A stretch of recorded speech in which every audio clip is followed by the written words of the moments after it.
Hi, my name is Eddie Stern and I'm sitting here at the Brooklyn Yoga Club. I'm the co-author of this book along with my friend Guy Donahue, and the book originally started as a documentary about Guruji that Guy was making with his then wife Lori, and the movie ran into funding troubles, and after a while he couldn't progress further, and he started transcribing his interviews and putting them on his website. And I read one or two of them, and I had also tried to help him raise money a little bit for the movie, and I read one or two of the interviews, and I called him up and I said, Guy, maybe you should make this into a book.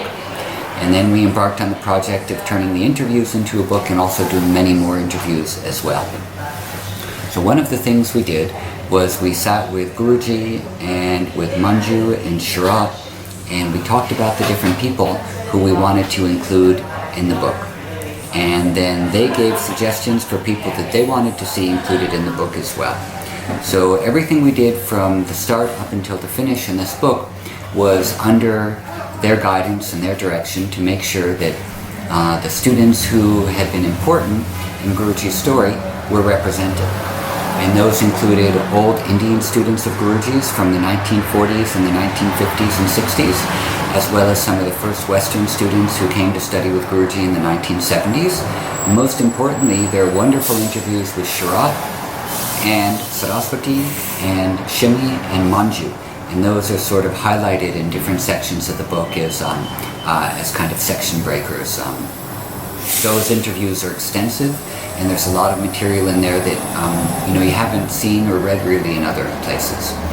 So all told, you have a wide arc of Guruji's teachings all the way from the 1940s up until the 2000s with the later students. And one of the concepts behind the book was that even though Guruji was teaching basically the same thing to everyone, there were certain things he taught differently to different people.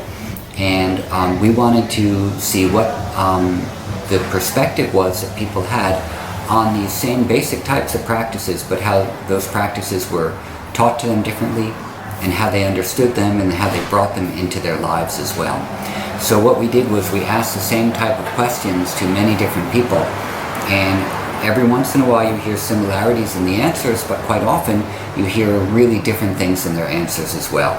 So the feeling that you can come away with is that everyone who does the practice, we might be going through the same breathing and the same movements and the same drishtis and the same sequences, but the feeling and experience we have from our practice is going to be uniquely our own, because we're all unique people here on this planet. So I think that this is one of the beautiful things about Guruji's practice, and one of the beautiful things about how it's being carried on today by Sharath and Manju and Saraswati and Shimi, is that we have this continuity of instruction and a continuity of practice, but it speaks to us all as individuals so that we can fulfill our own potentials and our own goals and our own ambitions and our own desires and our own unique talents that we have in our life, and use the practice to support those things. Not that we all become robots and stuff like that. So please take part in this awesome crowdfunding idea to help bring the Guruji book to the wonderful people in the world who speak or live in Japan. Thanks very much. See you later.